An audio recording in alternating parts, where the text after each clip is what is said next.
जय माता रानी दोस्तों, मैं नीता आपके अपने चैनल नीता विक्रम में आप सबका स्वागत करती हूँ। ओम नारायणाय नमो नमः।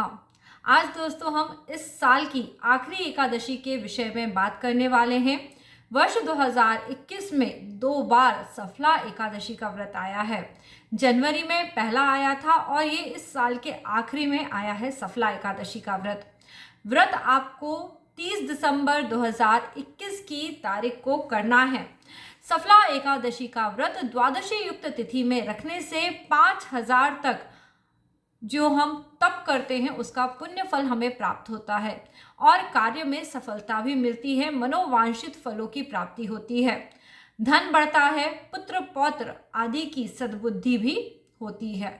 देखिए, सफला एकादशी अपने आप में बहुत महत्वपूर्ण है। मनुष्य के जीवन में बड़े बड़े परिवर्तन छोटे छोटे पुण्यों से ही होते हैं।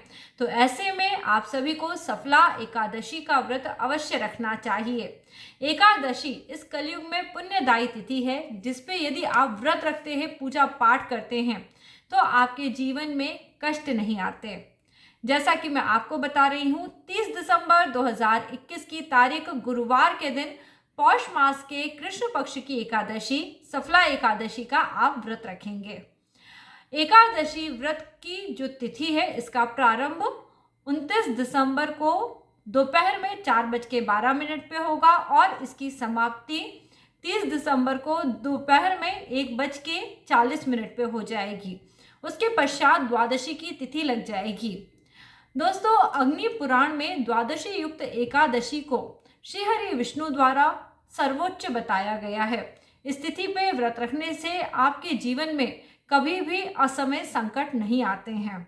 ऐसे में 30 दिसंबर 2021 गुरुवार के दिन पे आप सब व्रत रखें। एकादशी का व्रत पारण अगले दिन पे करा जाता है। व्रत का पारणा करने का शुभ मुहूर्त सुबह 7:04 से लेके 9:10 तक है। आपको द्वादशी तिथि समाप्त होने से पहले पहले अपने व्रत का पारणा कर लेना चाहिए, जो कि है 10:28। यदि हम द्वादशी तिथि समाप्त होने से पहले अपने व्रत का पारणा नहीं करते हैं तो यह व्रत पूरा नहीं माना जाता। दोस्तों, सभी नियम आप नीता विक्रम चैनल पे जाके देख सकते हैं। एकादशी व्रत शुरू करने के क्या नियम होते हैं, कब कैसे शुरू करें, मैंने बताए हैं। आज भी आपको बता रही हूँ। पारणा करना यानी ब्राह्मण को दान देना और स्वयं भोजन ग्रहण करना। ताज़ा बना हुआ भोजन जिसमें प्याज लहसुन नहीं होना चाहिए। कई जगह लोग अपने हाथ में 14 काले चने के दाने लेते हैं, उन्हें 2 भागों में तोड़ते हैं और अपने सर से ऐसे पीछे की तरफ फेंक देते हैं और इसके बाद ओम नमो नारायणाय कहते हैं और फिर अपने व्रत का भोजन ग्रहण करते हैं।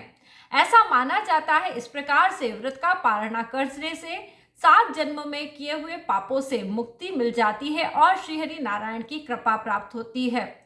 दोस्तों, सफला एकादशी में भगवान विष्णु को क्या भोग लगाना है, ये मैंने आपको पिछले वीडियो में बताया है। आपको दोस्तों यदि कोई मनोकामना है तो जो मैंने फल आपको बताए हैं पिछले वीडियो में, आप उनका भोग लगाएं। इससे आपको सफला एकादशी में सफल होने का फल मिलेगा। और इसके साथ ही साथ तिल और गुड़ की बनी मिठाई, आप इसका भी भोग सफला एकादशी में विष्णु भगवान को लगा सकते हैं। सफला एकादशी की तिथि में विष्णु भगवान का नारायण के रूप में पूजन अर्चन करा जाता है, रात्रि जागरण करा जाता है। इस दिन पे नारायण कवच का पाठ करने से, विष्णु सहस्त्रनाम का पाठ करने से और साथ ही साथ गीता का पाठ करने से मनुष्य असमय मुसीबतों में नहीं पड़ते हैं, मनोकामना की प्राप्ति होती है और विष्णु जी की अद्भुत कृपा प्राप्त होती है। एकादशी व्रत अपने आप में इतना महत्वपूर्ण है कि दोस्तों, इसे करने मात्र से आप देखेंगे आपके व्यवहार में, आपके आसपास की परिस्थितियों में परिवर्तन होगा, जिससे कि आप अपने जीवन में बहुत कुछ अच्छा अचीव कर पाएंगे। एकादशी की तिथि का सीधा सीधा संबंध इस पूरे संसार के पालनकर्ता विष्णु भगवान से है, इसलिए इसको अत्यधिक महत्वपूर्ण बताते हुए इसका व्रत करने का सलाह दिया जाता है। जो भी लोग जिनकी आयु 8 वर्ष से अधिक है और 80 वर्ष से कम है, वह एकादशी व्रत अवश्य करें। जो लोग एकादशी व्रत नहीं कर पाते हैं वह इस दिन पे कूटू के बने हुए आटे के साथ इस व्रत को करें, सेंधा नमक लेके इस व्रत को करें, पर करें ज़रूर। और अगर आप बिल्कुल भी बिना अनाज के नहीं रह सकते तो इस दिन पे कम से कम चावल नहीं खाना चाहिए। एकादशी व्रत में चावल खाने की मनाही होती है, क्योंकि चावल खाने से हमारा चंद्रमा इस दिन पे बुरे प्रभाव देता है, जिससे कि मानसिक विकार उत्पन्न होते हैं, नाना प्रकार के रोग उत्पन्न हो सकते हैं। दोस्तों, सफला एकादशी का एक अचूक उपाय अब आप जरूर लिख लीजिए। गुरुवार के दिन पे सफला एकादशी आई है। आपके जीवन में अद्भुत रूप से यदि आप चाहते हैं धन, वैभव, सुख, सौभाग्य की वृद्धि हो, चारों तरफ से आपको जीवन में खुशियां ही खुशियां मिलने लगे, तो इस दिन पे आपको एक छोटा सा उपाय जरूर कर लेना है। आपको एक दिया जरूर लेके जाना चाहिए और इसे पीपल के पेड़ में लगाना चाहिए। पुराना पीपल का पेड़ आपके घर के आसपास यदि कहीं हो तो शाम के समय 7 बजे के आसपास या उससे पहले, क्योंकि दोस्तों आजकल दिन जल्दी डूब जाता है, सर्दियों के दिन है, तो बल्कि जैसे ही अंधेरा हो जाए उस समय पे आप पीपल के पेड़ में दिया लगा के आएं। ये दिया आप तिल के तेल का लगा सकते हैं। आप कोशिश करें दिया आप मिट्टी का ले जाएं, या फिर आप आटे का दिया भी बना के ले जा सकते हैं, क्योंकि आप जो दिया लगाएंगे उसके साथ पे वहाँ पे थोड़ी सी मिठाई ले जाके ज़रूर चढ़ाएं। पीपल के पेड़ के जड़ में जब पूजन करा जाता है तो उससे आपके जीवन में धन वृद्धि होती है, पुत्र पौत्र का सुख प्राप्त होता है। सफला एकादशी की बड़ी महिमा है। इस दिन पे पीपल की जड़ का पूजन ज़रूर करना चाहिए। शाम के समय पे इस प्रकार से दीपक जलाएं, पीपल की जड़ में मीठा भोजन रखें। मीठे भोजन में जैसे तिल, गुड़, कोई भी मिठाई या फिर फल ले जाके आप वहाँ रखें।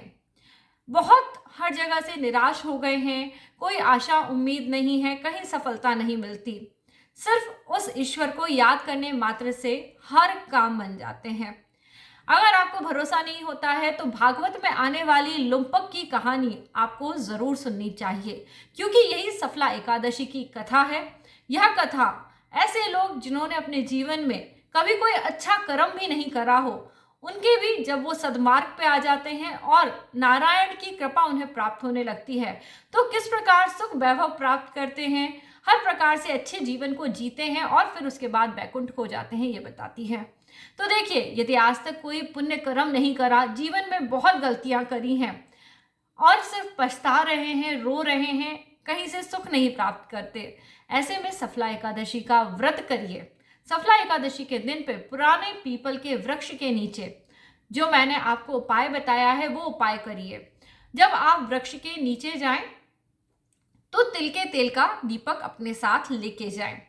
वहां पे ये दीपक चढ़ाएं और जो मीठा भोजन है वो चढ़ा दें, थोड़ा सा जल चढ़ाएं और बैठ के ओम नमो भगवते वासुदेवाय जाप करें और भगवान से मन ही मन, देखिए बोलने की भी जरूरत नहीं है, मन में ही सोच लें कि हे नारायण मेरे ऊपर कृपा कर दो, जीवन में बहुत कष्ट सहे हैं मैंने, इन कष्टों को दूर कर दो।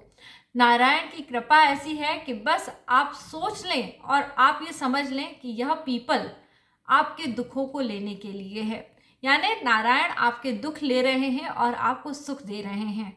देखिए, पीपल का वृक्ष कोई साधारण वृक्ष नहीं है, इसे साक्षात विष्णु जी के द्वारा उत्पन्न करा हुआ वृक्ष माना जाता है। इसे वृक्षों में बहुत श्रेष्ठ बताया गया है।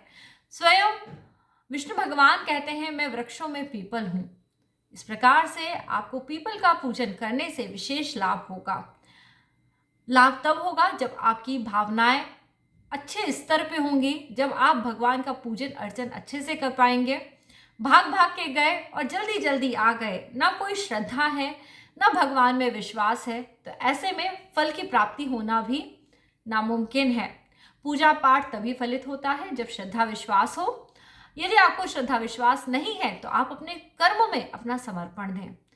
श्री कृष्ण भगवान कहते हैं जो इंसान अपने पूरी शक्ति के साथ अपने कर्मों को अच्छे से करते हैं, मैं हमेशा उनके साथ रहता हूँ, उनके कर्मों को सफल बनाता हूँ। ऐसे में सफला एकादशी करते हुए यदि आप अपने कर्म के लिए समर्पित हो जाते हैं, तब भी आपकी मनोकामना पूरी होगी। दोस्तों, आगे आने वाले वीडियो में सफला एकादशी के व्रत की कथा मैं आपको बताऊंगी। पर आज का ये वीडियो आप अधिक से अधिक यदि शेयर करते हैं तो आपको तो लाभ होगा ही, साथ ही साथ पुण्य फल की भी प्राप्ति होगी। और इस प्रकार के सभी उपाय जानने के लिए नीता विक्रम चैनल सब्सक्राइब करें। वीडियो के नीचे बने हुए लाल रंग के सब्सक्राइब के बटन को प्रेस करें। यदि वीडियो अच्छी लगती है तो इसे लाइक करें। देखिएगा, आपका परिवार फूलेगा, फलेगा, आपके घर में धन वृद्धि अवश्य होगी। जय माता रानी।